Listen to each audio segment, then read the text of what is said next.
Hey everybody, how's it going? Thanks for joining me this afternoon. I've got a great stream ahead that I think you're really going to enjoy. All right, so today I need to talk to you about one of my hobby horses. I need to get up on the soapbox and I just need to vent about somebody who's always driven me nuts, or at least a phenomenon that has always driven me nuts, which is conservatives praising Bill Maher. Bill Maher hates you. Bill Maher hates everything you stand for. Bill Maher hates your values.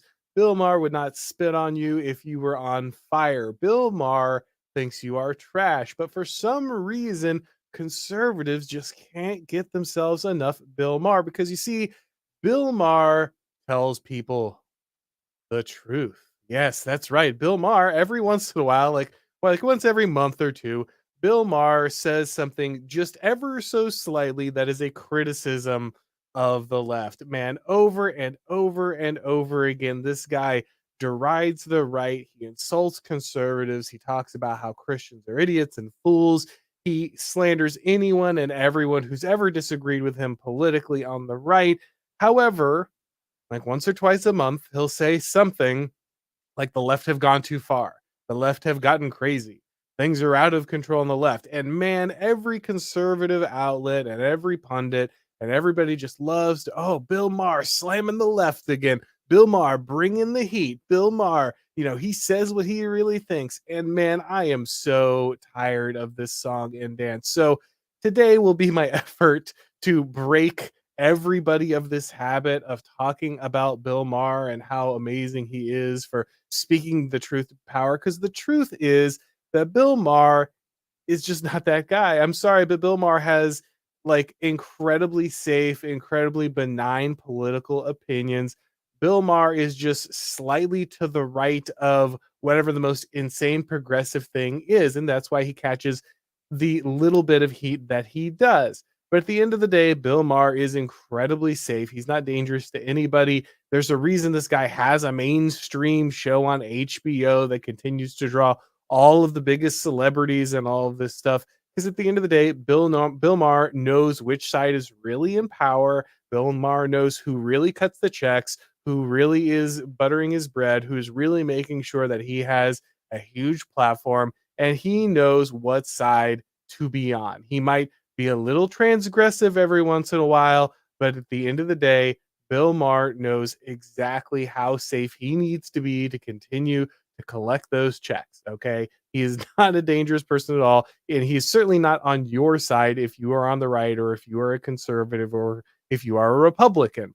But a lot of people have asked me recently to take a look at Bill Maher and this clip from his appearance on Joe Rogan a few weeks ago because he gets on there and he just says, this normal thing. Oh man, the left are a little out of control, and people for some reason thought that that was a revelation yet again.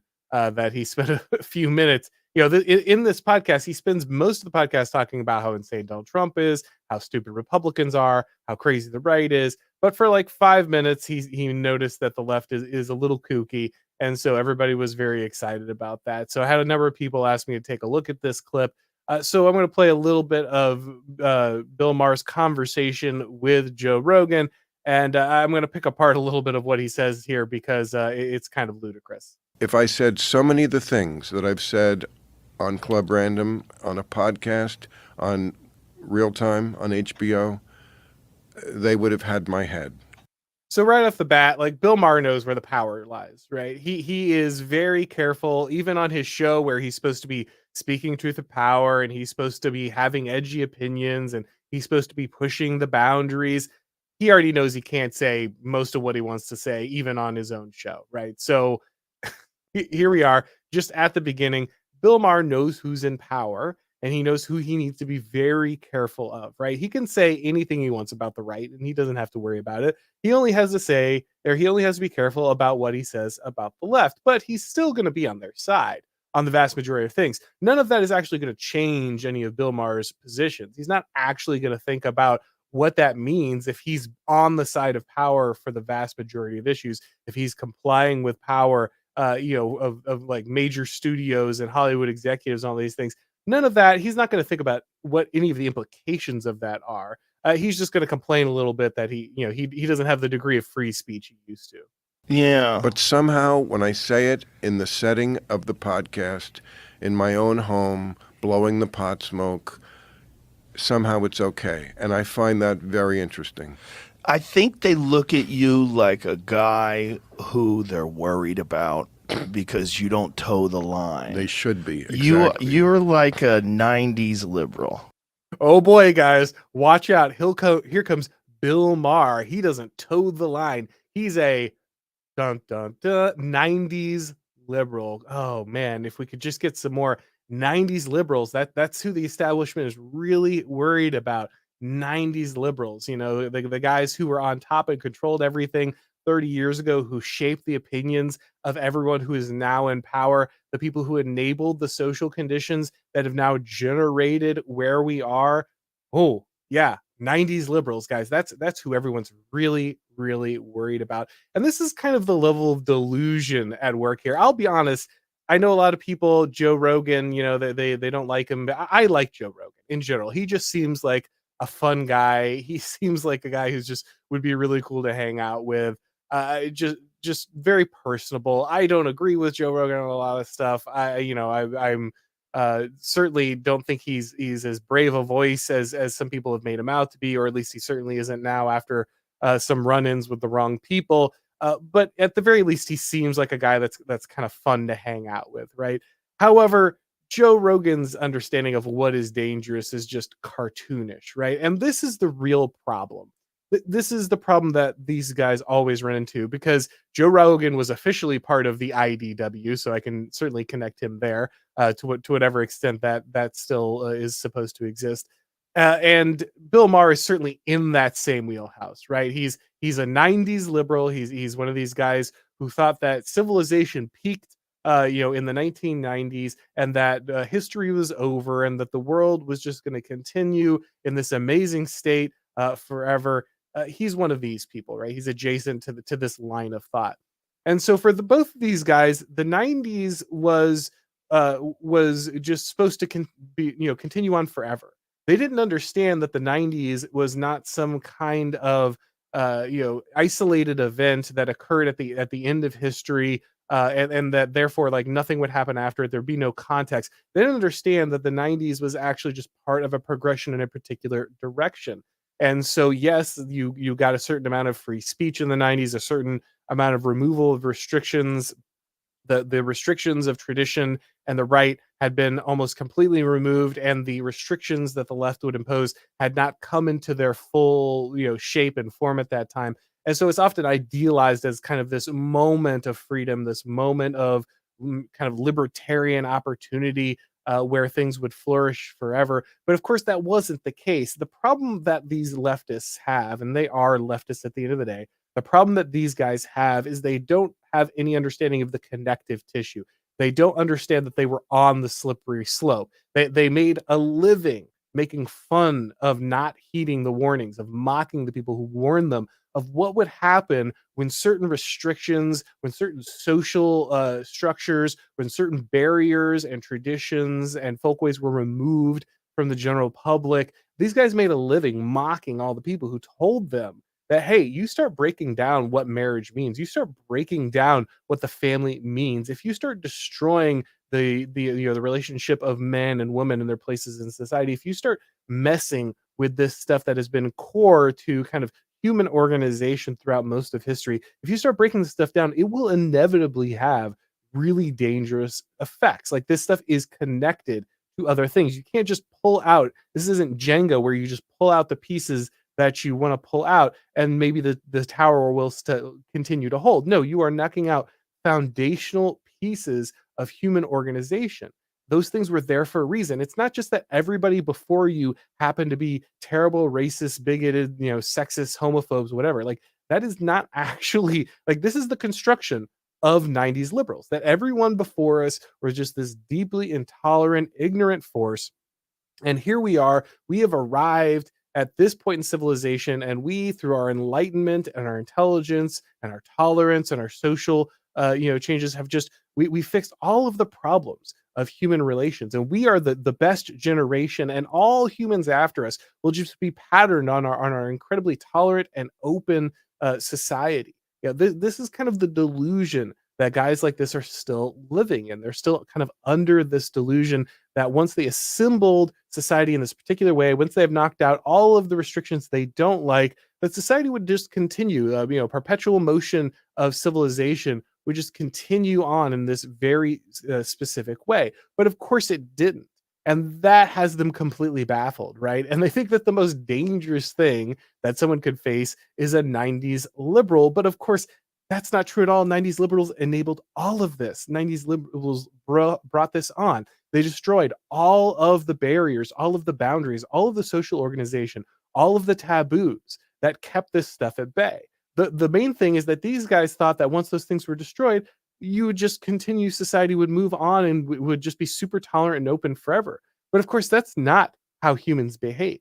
Humans draw lines. Humans build boundaries around things. Humans stop and say, this is not what we want to be. We want to shape this into something else. They imposed restrictions. That's how this works. And they thought that if they just stripped out the Christian version or the right-wing version or the traditional version, then that would be fine. And that would just stay that way forever. But of course not. Different version of this crept in. And turns out they were far worse than what the 90s liberals thought they hated. But of course, they're not going to acknowledge that, right? All of this is just came from nowhere. Wokeness just emerged from nowhere. We had reached the end of human organization. We had reached the pinnacle of human civilization. And we had progressed as far as everything was ever going to go. And the revolution was just supposed to stop right there.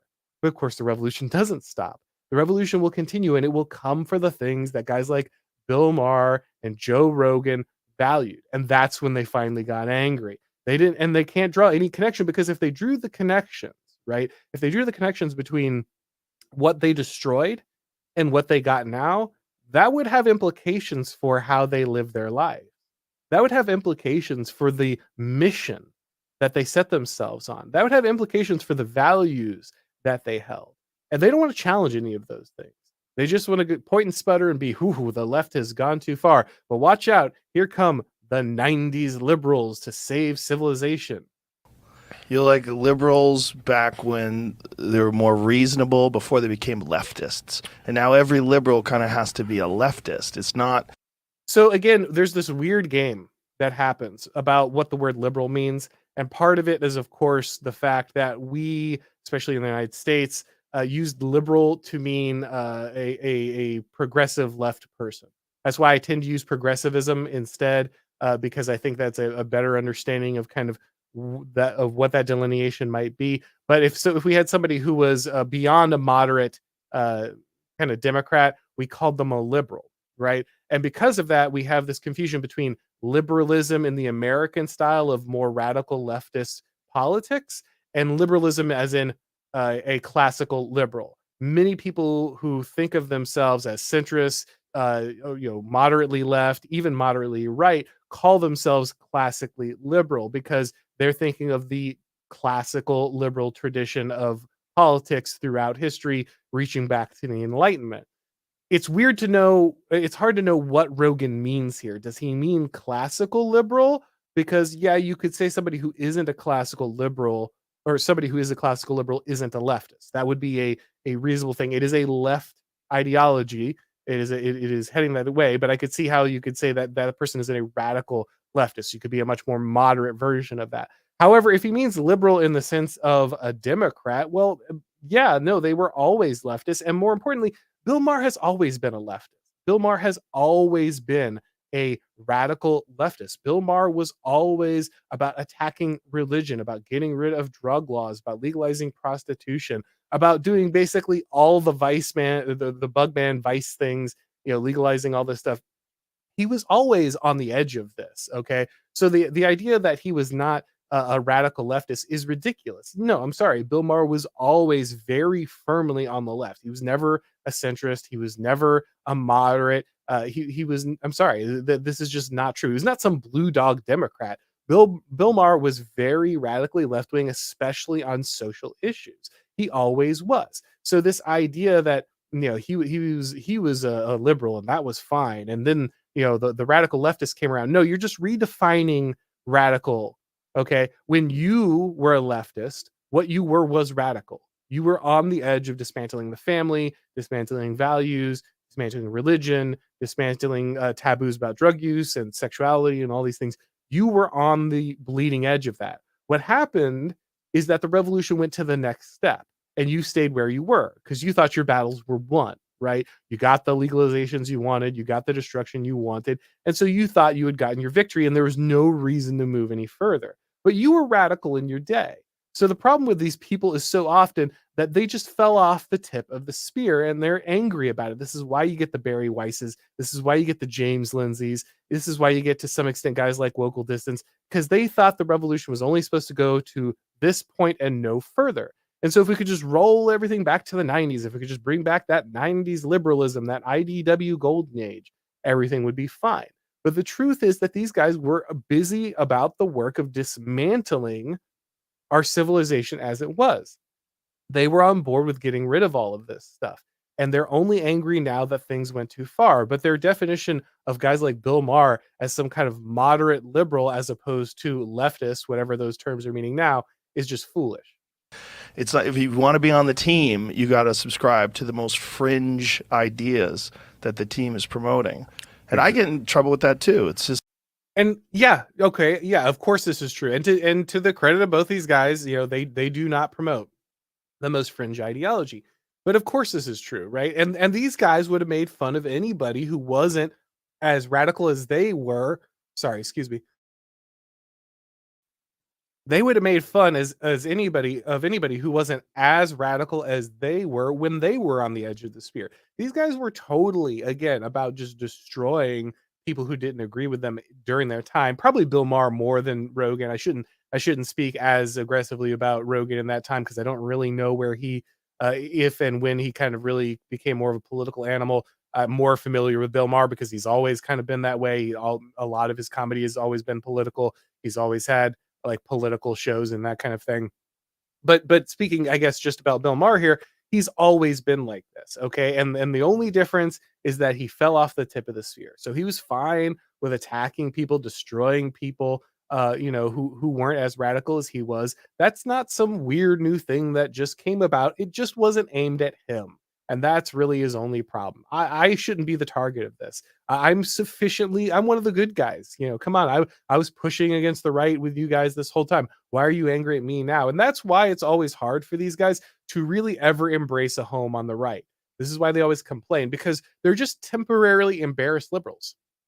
They're just liberals who wish they could be as radical as these people again. They don't want to backslide to the social swamp that is the right. They don't want to lose status. They don't want to actually lose their standing in the kind of the public relations hierarchy. They're very careful about who they associate with and how they associate, because they still want to have that foot back into the door to the good cocktail parties. Yeah, Bill Maher, maybe some radical leftist won't go on a show or something. Maybe he gets some complaints from some corners of leftist academia. But the vast majority of cool people still want to be seen with Bill Maher. They still want to invite him over to whatever the party is. Bill Maher is still very well ensconced inside the liberal institution, inside kind of the Hollywood establishment. He's still very well loved and kind of valued by a lot of people with a high social cachet. He's paying no price for this. I mean, again, he has a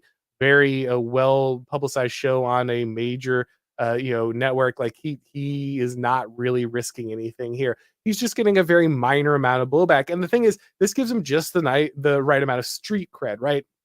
And again, this is why I keep trying to tell conservatives, these people are not your friends. Okay.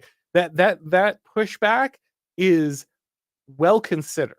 Okay. It's just enough to get headlines. It's just enough to say, Bill Maher, he's a rebel. He doesn't stick with the establishment. He does his own thing, right? But it's never enough to actually get him canceled. It's never enough to actually get him removed. It's never enough to actually get real pushback that would threaten him financially or socially, actually remove his standing. Bill Maher is in perfectly good standing with the vast majority of the left, and he doesn't have to worry about any of that stuff. And none of that is a mistake, okay? He pushes back just enough to be called a rebel, and otherwise he's fine. And the funny thing about it is he doesn't think about how that orients him. So the fact that he's not as left means he's further away from the establishment should trigger a thought, right? Why is the left the establishment? Why is Citibank? Why is the Pentagon? Well, why are BlackRock? Why is Apple? Why are all these massive Amazon? Why are these massive corporations and banks and things? Why are they on the side of the left? Oh, because the left is actually the power in the country. They actually control everything. Bill Maher kind of knows that because he knows he now needs, he used to spend all of his time saying radically left-wing things that would distance him from the establishment of the right. But now he says mildly right-wing things, very, very mildly right-wing things, to distance himself from the establishment of the left. Why is the establishment shifted onto the left? Bill Maher, completely incurious about that. Doesn't care. Doesn't think about it. Most of his criticism is still there for the right. That's where the vast majority of his criticism is aimed. But, don't think about it too hard, because if you thought about it, you might actually have to challenge your values, your assumptions, in ways that could actually put you in some kind of real danger. It's such a, there's so many, like Joe List has talked about that recently, the comic Joe List, very funny guy. And he was talking about I'm a 90s liberal. He goes, what? I didn't change. It's like everybody else kind of changed. I didn't leave the left left me. Do you think even for a moment that these comedians, the fact that these comedians 50 years later are sitting around smoking pot in a basement somewhere recording a podcast and they're just quoting Ronald Reagan, do you think that even hits them at all, even for a moment? I didn't leave the left left me. I didn't change. Everybody else changed, man. I'm the same 90s liberal I always was, and wokeness just showed up with, again, no connective tissue, no sense of history, right? No actual understanding of how one decision leads to another. Because, again, to contemplate that is to put yourself in a very dangerous position, something that could actually challenge your standing, right? So they're not going to do any of that. We're not actually going to think about, why am I somebody who pushed for the destruction of Christianity, the normalization of drug use, the legalization of escorts and those kind of things? Why am I that person now echoing the words of Ronald Reagan? And what words were Ronald Reagan echoing, right? There's an even scarier thing for conservatives, right? Reagan conservatives. Why did Ronald Reagan say that? Why he and Bill Maher feel the same way? Why do he and Joe Rogan feel the same way? Let's not think about that too much. Too dangerous. Too much history. Too much context. Run away screaming. And so, here we have them just saying these old platitudes over and over again without thinking about the context, think about the implications. It's just old men sitting on the porch complaining about why the young people have passed them by, and justifying their own kind of time in the revolution by saying, well, at least we didn't go that far. It just got real weird, like what you're allowed to disagree with and not to disagree with. And, it's strange. I'm always trying to make the case that liberal is a different animal than woke. Yeah, of course he is, because now that's what's pushing back against him. But of course, it is a different animal, to be fair. Yes, it is slightly different, but it is simply the natural byproduct of this. It is where liberalism was going. Liberalism was always heading this direction for many different reasons, because it was normalizing the values that woke would capitalize on. And this is, again, something that those who defend this era of liberalism, the last patch, if we could just roll things back to the last patch of liberalism, everything would be okay. They can't acknowledge this, because if they acknowledge that there's any connective tissue between liberalism and wokeism, then they have to understand that the values that they were dismantling as liberals, those conservative, those right-wing, those traditional values, those things that they dismantled were holding back something that was real. They were actually valuable. Those things were in place for a reason. It wasn't just ignorance. It wasn't just stupid religious people from trailer parks, holding up these ancient prejudices. But these were real, valuable pillars and foundations of society. And if you acknowledge that very dangerous thing, then you have to unspool not just what the woke are doing, but all of this quote unquote social progress that just has enveloped the United States in this amount of time, right? And again, very dangerous place. Even most conservatives don't want to go here, right? Most conservatives don't want to think about this. And so they look at this and they say, well, this has to be a very different thing. But it's not. Wokeism was simply delivering on the promises of liberalism. But we'll talk about that more in a second. Let me play a little more of the clip. Yeah. Because it is. And you can be woke with all the nonsense that now implies, but don't say that somehow it's an extension of liberalism. Right. Because it's most often actually an undoing of liberalism. So this is just dead wrong, right? And a lot of liberals will say this because they get confused about the tools that liberalism use and some of the actual goals and where it was inevitably going to lead. So most people, when they make this kind of assertion, they're talking about something like free speech, right? Oh, well, liberalism liked free speech and wokeism doesn't, right? It cancels people. And so really that's kind of it's undoing liberalism. Okay, but let's think about what liberalism actually did with free speech, right? When did free speech ever bring forward the right-wing culture of victory? Oh, basically never, right? Oh, okay. Well, when did free speech create a stronger family? Oh, never. Oh, weird. Okay. Is that because there's no good arguments for families? Is that because there's no good arguments for religion? Is that because there's no good expression, logical case for any of this stuff? No, of course not. There are literally hundreds, thousands of years of thought in this area, in this arena, the philosophy, art, music. There's all kinds of things that back up, this worldview. But when they say free market, that's not what they're talking about. They're not talking about bringing those best things into the modern day and letting them stand on their own.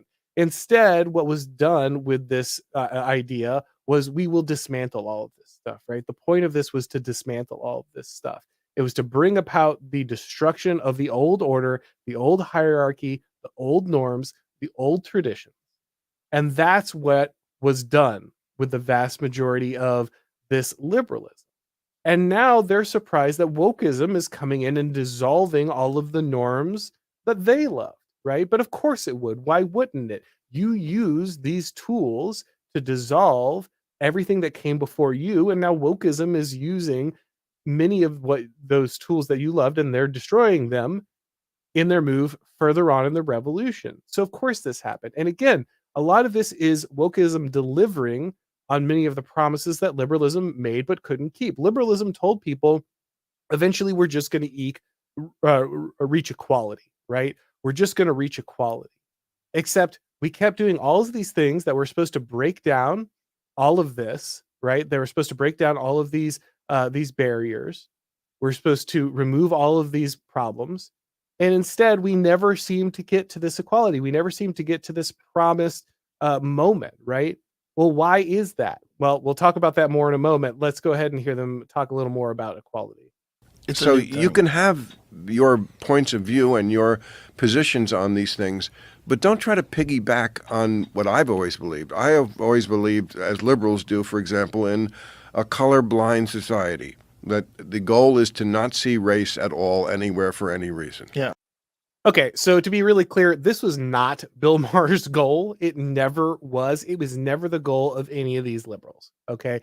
These liberals were constantly harping on this kind of stuff. They've changed their tune now because they don't like the radicalism of where this stuff went, but all of them were into this. Okay. All of them were really into the idea that you were going to alter the way that society ran by forcing people to see color in a very particular way, to see race in a very particular way. That was always their goal. They've backed off it now. They've said, "Oh yeah, no, I was for colorblindness or something," but that was not actually the case. Okay, that was not what they were pushing for. That's what liberals always believed all the way through. Obama, going back, Kennedy, everybody, Martin Luther King. So and if you want to understand that this is not what Bill Maher was supporting, this is not what he believed in at all. Just look at his examples, right? Barack Obama, really? Barack Obama was for a colorblind society. Barack Obama, who specifically went out of his way to foment race riots. Barack Obama, who specifically went out of his way to create all kinds of racialist programs, carve out a racialist system of payouts to people. You think Barack Obama didn't see race? You think he wanted a colorblind society? No, he wanted exactly the opposite, and he was pretty explicit about this. So the fact that Bill Maher brings this off as the first example is just delusional. It has no connection with reality. But even if you go back to his actual examples in history, he references someone like Martin MLK. Well, here's one for conservatives too. Sorry guys, but Martin Luther King Jr. was not a fan of colorblind society. That was not actually what he was advocating for. Yes, everybody quotes, the judge a man on the content of his character and the color of his skin. But unfortunately, that was not the only thing that Martin Luther King Jr. ever wrote. It's not the only speech he ever gave. It's not the only position he ever held. And he was very clear over and over again that he was looking for racial quotas, that he was looking for affirmative action, that he was looking for a society that actively changed, actively meddled in the racial composition of its institutions, its hiring practices, and everything about it to reflect some kind of idealized situation. He was not about a colorblind society at all. That was not his understanding of the United States, where it should go, and how it should solve its problems. But again, this is held up as this is what liberalism always was. Well, okay, but if that's the case, then the very people you're citing don't believe in what you're saying now. Like even the people from just a decade ago, like Barack Obama, did not believe in the ideology that you are pretending they believed in now. And so your delusional idea of what 90s liberalism actually was just bears no actual no actual identity with the real thing. Does not reflect the actual way that liberalism developed and the promises that it made. That's not what the woke believe. They believe race is first and foremost the thing you should always see everywhere, which I find interesting because that used to be the position of the Ku Klux Klan. But again, this was the position of Barack Obama. It was 100% the position of a Barack Obama, and it's the 100% the position that he passed on to all of his other friends, all of his followers, all of his students. This is what he passed on. These are the values he passed on to everybody. Michelle Obama said that she was not really proud of the United States until they elected her husband as president. Those aren't the words of somebody who is race blind, color blind, who never took these things into account. Those are the words of somebody who held these things as the core piece of their identity, as a core piece of the identity of their country. Okay. So again, this just has no actual resemblance to what the real expressed understanding of liberalism was in the 90s, back to Martin Luther King Jr., all the way up to Barack Obama. Sorry, this is just completely insane. It has no bearing on reality. We see race first and foremost everywhere. Yeah. So, again, you can have that position, but don't say that's a liberal position. You're doing something very different. I think the idea behind it, I think I understand their idea. The idea is that the society is imbalanced. And so in order to address that imbalance, you're going to prop up as many minorities as possible, make as many opportunities for minorities as possible, and get it to a position where there are, like, white people are a minority. So Joe hits the nail on the head here, right? I mean, that this is what is the understanding, right? This is the woke understanding. This is the woke mission about how this problem will be solved. So everyone with eyeballs in their head looks at society and says society is unequal, right? We look at our society as it is and we say society is unequal. Now, there can only be a few explanations for why society is unequal. Why there are continued systemic or continued differences throughout society that we see reflected even across groups, right? And the only answers can be, well, either there is a racism, there's a hatred, there's a systemic problem, there's something in the actual structure of the society that is specifically elevating one group and holding another group down, or for whatever reason, one group is continually outperforming and other groups are not. Some groups are performing better, some groups are performing worse. And that is just the way in a meritocratic society that things will fall. And unfortunate as that truth might be, like that's just kind of how society is going to be if you're going to base everything on kind of ability, outcomes, those kind of things, right? And so you have to look at that and say, which one of those is it going to be? Now, the left, of course, has a very easy answer. Oh, well, it's just this, it's the system, right? It's the way that the system is laid out. Country hates these people, it's trying to destroy these people. It's the system, the way people are organized and the way people end up is entirely based on the system itself. And so the system has to be racist. That's what's holding everybody back. That's what's pushing some people ahead and some people behind. It's an easy answer for them. And it's a great answer for them because it gives them power, right? If that's the truth, if that's the answer, then the government needs a vast amount of power to change the system because it's not just the government, right? It's not just the law, right? Like specifically racially bigoted laws have been gone for a very long time. And even like scholars, even social activists and scholars and professors and these kind of things of like the different woke studies will even admit this if you kind of nail them down about it, that it's really hard to find like actual racial discrimination in the law against minority groups. In fact, it's usually the other way around if it exists at all. And so so it's really hard for them to say, oh well, this exists in the law. So if it doesn't exist in the law, that's where we get this, that's why we get these Robin DiAngelo books on like whiteness, right? Oh, it's a system of whiteness that pervades the entire society because it can't point to any kind of actual legal imbalance in the system. And so we kind of need this disembodied bigotry that is just rife throughout the system, and that explains what it is. And that means that the government needs vast amount of power because if this exists at every part of the system, and again, we can look at these differences, they exist everywhere, so it must exist throughout the system, then that means that the government needs vast amounts of power to go in and change all of this stuff, right? They have to force every business, they have to force every bit of trade, they have to force every sports team, they have to force not sports teams. If they regulated that would go the wrong direction, so we just ignore that one, I guess. But you get what I'm saying. Like they need this vast power to get to basically every social interaction ever in America to make sure it always comes out in a very particular way. Like this is the vision of equality for people who understand the system as the problem. Okay.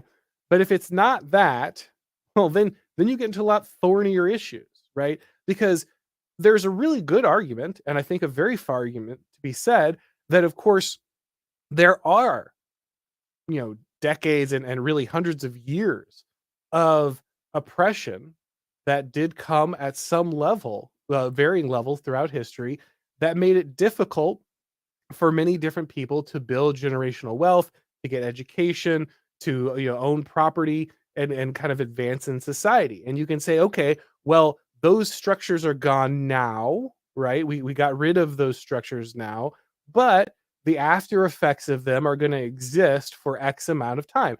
And that was kind of the argument of affirmative action, right? This was the basis of affirmative action, even though it's never been popular. People never liked it, but this was kind of how it was sold to people. It was like, look, we have to acknowledge like Jim Crow and slavery were real, that they were immoral, that they have real effects on people's economic situations, education, all of these things, social structures, and that we have to have a certain amount, a certain period, a certain time in which we kind of make an adjustment. We artificially hold down those who are doing well in society because maybe they were artificially elevated, and we raise up artificially those who were once artificially held down, right? And so it's okay for the government to put their thumb on the scales to kind of rebalance this for a certain amount of time. That's maybe not a great way for the government to do things, but at the very least, people understood that argument. There's a real connection to a certain amount of kind of historical injustice that was being made there. But suddenly it went well outside that, right? It wasn't just for African Americans, those who very directly felt that, but it was applied to everyone, right? It started applying to women who are like 50% of the population. So how can they be a minority? And then it got applied to like every other minority, racial minority in the United States. It got applied to the disabled. It got applied to gay people and then trans people. And so we watched as this what was once a very specific argument of historical wrong and the kind of things that would be required to undo that. And it got expanded to just a huge amount of the population, and the only people basically who don't fall under it are like straight white males, right? And everybody else, we're kind of in that area of getting that benefit. And so there also became the question of duration, right? Even if it was kept to like a specific group that had specific historical wrongs done to them, like you can't just do this to society in perpetuity. Eventually people are going to notice. Eventually people are going to ask, hold on, why am I being held down when I never had anything to do with the system? My grandparents had no, my parents had nothing to do with the system. My grandparents had nothing to do with the system. I'm suffering generational guilt, I'm paying generational punishment for things I had nothing to do with. And eventually too many people who are been held down by this system are going to say, wait, what's going on here? And so even if you're going to sell the system of affirmative action to people, you have to sunset it, right? There has to be some kind of limitation to how far this goes. But it turns out that actually the system was really profitable to the left, right? And this is too good of a deal for them that they had built an entire coalition, entire voting blocks on the continued enforcement of this system. And so if they could continue to tell people that this system was necessary decades and decades and decades after that this was going to be the case, I mean, you're eventually, I mean, we're not there yet, but you'll eventually get to the point where there'll be no one in who has a living memory of Jim Crow, right? We're not there, but we will eventually get there, as to where there is nobody who alive who ever lived or suffered even under any part of that system. And at that point, like, how do you continue to sell this this affirmative action regime, the civil rights regime, to people who have no connection to it, right?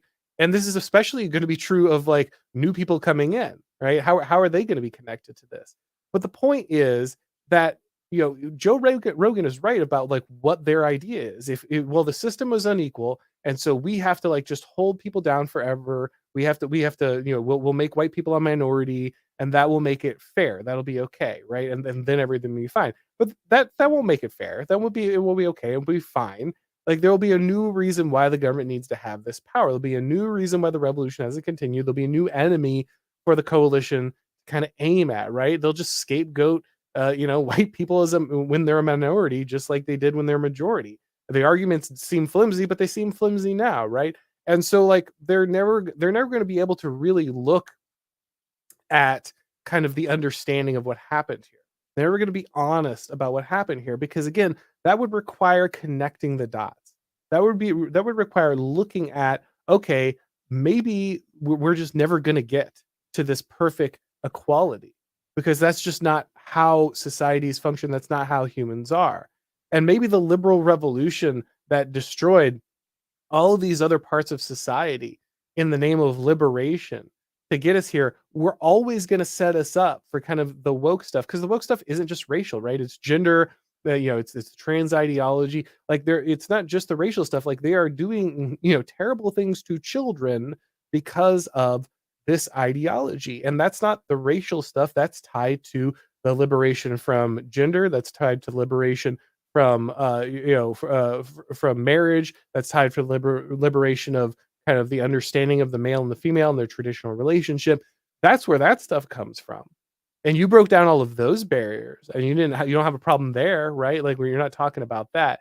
And so we can kind of see that like Joe Rogan and Bill Maher are always going to be wrong about kind of the relationship between liberalism and wokeness, because they have to be, because kind of their personal worth, their understanding of the world, their actions when they were younger, they're all tied in to this continuation, this continued understanding of kind of how the world works and where it was supposed to be.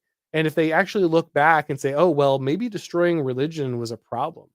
Maybe making fun of these people who said we shouldn't be doing drugs in public, and you shouldn't be have like open prostitution, and you shouldn't be going out and breaking every social taboo because those taboos are there for a reason. Like maybe you're part of the problem, and now you're just complaining about the inevitable consequences, the inevitable fruits of your actions, and saying, "Oh, how could the world have gotten here?" Well, because you made it that way. But they're never going to own that, of course. And so we get sessions like this over and over again. So please, conservatives, stop praising these people. They hate you. Okay, they really do. They hate you. They hate your values. They always did. They wanted a world like this. They just didn't know it, and now that they got it, they're complaining about it. Please, please, please, please, please stop praising these people. They deserve the world that they manufactured. They do not deserve some kind of praise for pushing back against it. We're gonna go over here to the super chats real quick, guys. Creeper Weirdo for $2. He's a sensible centrist, Auron. Yes, absolutely. He's of course the most sensible centrist. Bill Maher has just always been in the middle. He's always been in the center. How could things have gone wrong, right? Always just this well-educated and totally reasonable guy. Let's see. Homerus Lupercal, War Master of the Evergreen Terrace. I appreciate you donating just to make me say your name. Once the boomers are gone, Mar is toast. Yeah, of course, right? That's true of all of these people. And this is something again, really, that these kind of centrist guys, the Lindsays, the Wokels, the Joe Rogans, the Bill Mahers, the Barry Weisses, they've got to understand their ideology is just on a timer, man. Like the things that are left that are holding it up are dying in front of them. They are pitching a lifestyle that was never sustainable and will only get less and less sustainable as kind of the few people who still hold those values die off. The barriers you broke down were essential. They were critical. You've let those ideas flood the gates. They have indoctrinated the next generation. And sorry, but you're going to pay this cost. Like you cannot stem the tide that you created. And you're certainly not going to do it by just chanting, let's go back to the 90s. Let's see. Creeper Weirdo, but I remember, 09. Yeah. I mean, again, well, Barack Obama will save us, right? This kind of idea. Let's see. Glow in the Dark here for $10. 90s libs serve their purpose to advance the progress. And now, like all others on the march of progress, they're too old fashioned. Mar smokes pot, justifies being degenerate and mocking right, truly a paragon. Yeah, that's exactly right, man. That's 100% the case, right? Is Mar just wanted to knock down enough barriers to live the lifestyle he had. He couldn't imagine that there would ever be anything more radical, more ridiculous. And so he's just retreating, right? He's just saying, oh, well, this was all I was fighting for. And he doesn't realize that he was just a useful tool along the way, and he got the things that he wanted. And so now he gets to live the life that he wanted, but now there are consequences. And the consequences is that the next generation behind you matters. This is the problem, right? These guys lived life as if there would never be another generation after them. That's really it. They lived the life of the last man. There'll never be another generation. I don't have to care about my kids. I don't have to care about the world after me. The world dies with me. Once I close my eyes for the last time, that's the end of existence. And that's what happens when you're an atheist, man. I mean, that's just all there is to it.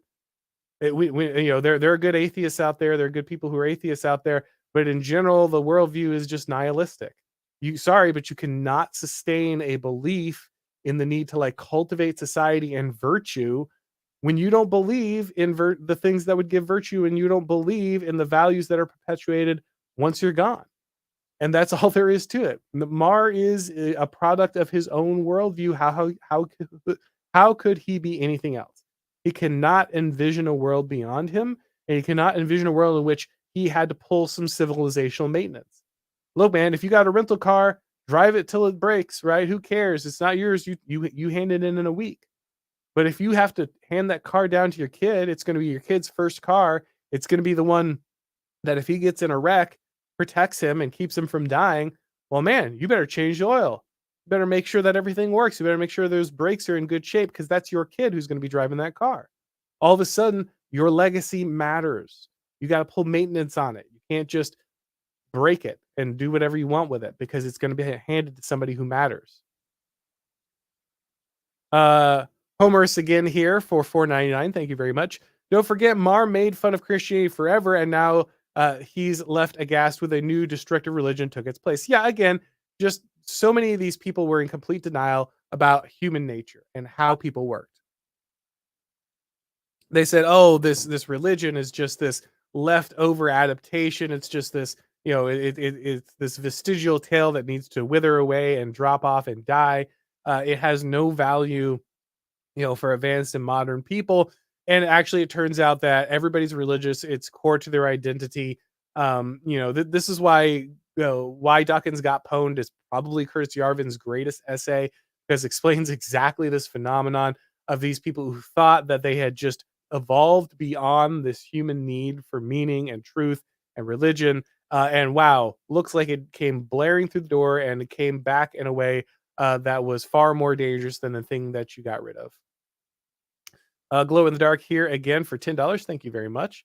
Imagine if 90s liberals ran China during the Opium Wars. Yeah, right? They would still be under foreign control, if not colonized, because all those stupid traditions or communities were dismantled and they got their opium. Yeah, 100%, right? Like there's no way to push back against destructive outside ideologies. And this is the big problem with liberalism, right? They think, oh, we didn't bring in wokeism. Of course you did, because you dismantled all of the things that would have held it back. You got rid of all of the things that stood in its place. And you created the inevitable victory of this stuff. James Burnham said that liberalism is the ideology of Western suicide. It is the ideology that will bring about the end of everything we hold dear, because it scoops out the ability of a civilization to defend itself. If everything is up for debate, if everything is open to discussion, if everything can be challenged, if everything can be dismantled, if everything can be deconstructed, then your society will inevitably get consumed by something else. Because, sorry, there is not this neutral marketplace where this stuff just gets hashed out. There will be something that floods back in and controls you. And now that it's wokeness, you have a problem with it. But it was always coming. Bolero 393, great meeting you, sir. I ran into Bolero at a convention here recently. Good to meet him. Thank you very much, sir. Bill Maher wants to go back to the 1990s, both to look like the edgy liberal and to have a show on a network instead of on HBO Max. Yeah, fair enough. I kept saying he had a show on a network, but he's really got a show on a failing streaming service, I guess, at this point.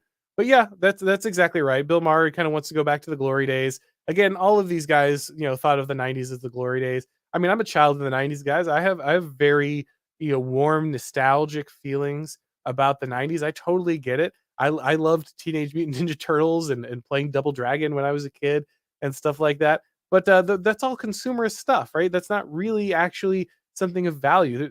Those things were kind of all that was left after the cultural wasteland had stripped away so much of what it really meant to have a meaning and a culture and a rootedness. But that's when these people kind of saw themselves as ascendant, because they were a part of destroying all that stuff. Bex fan 77 here says, isn't it true to say the U.S. only made sense on the traditional Christian morality as its foundation, inalienable rights bestowed by God? I mean, yeah, so that's certainly for a lot of people's understanding of kind of the U.S. tradition, that is very much the case. that you needed kind of a certain understanding of where rights came from, of how we should treat each other. I mean, again, the U.S. Founding fathers were very clear, that the United States was the Constitution was only made to govern the people of the United States if they were a moral or religious people, that it was inadequate to rule other people. So I think, in very firm foundation, that I don't know if, kind of this form of democracy could have lasted forever, but it's very true that it definitely wasn't going to last as soon as we kind of lost that general kind of Protestant Christian agreement on what our basis was. Look, you can only have a democracy, you can only have an open marketplace of ideas if you kind of generally agree. If you have a general understanding of kind of where the floor is on things, what the basis of things are. Once that basis is gone, then you're just going to see people heading in farther away. They're going to get things are going to get more and more partisan. They're going to get more and more angry at each other. Sorry guys, I'm still recovering from a cold here at the that had kind of the end of last week. So most of it's gone, but my throat is still a little bit raw, so that's why I'm coughing a little bit, having to steal drinks of water. But yeah, Bucks fan, I think you're 100% right about kind of what it would have taken for the United States to continue in kind of that path. All right, guys. Well, I'm going to go ahead and wrap this up before I cough at you too much. Thank you so much for stopping by. Had a lot of great super chats today. Really appreciate it. Of course, if this is your first time stopping by the channel, please make sure that you go ahead and subscribe. And if you'd like to listen to these broadcasts as podcasts, make sure that you go ahead and subscribe to Auron MacIntyre Show on your favorite podcast platform. When you do that, please leave the rating or the review. It really helps with the algorithm. Thanks for coming by, guys. And as always, I will talk to you next time.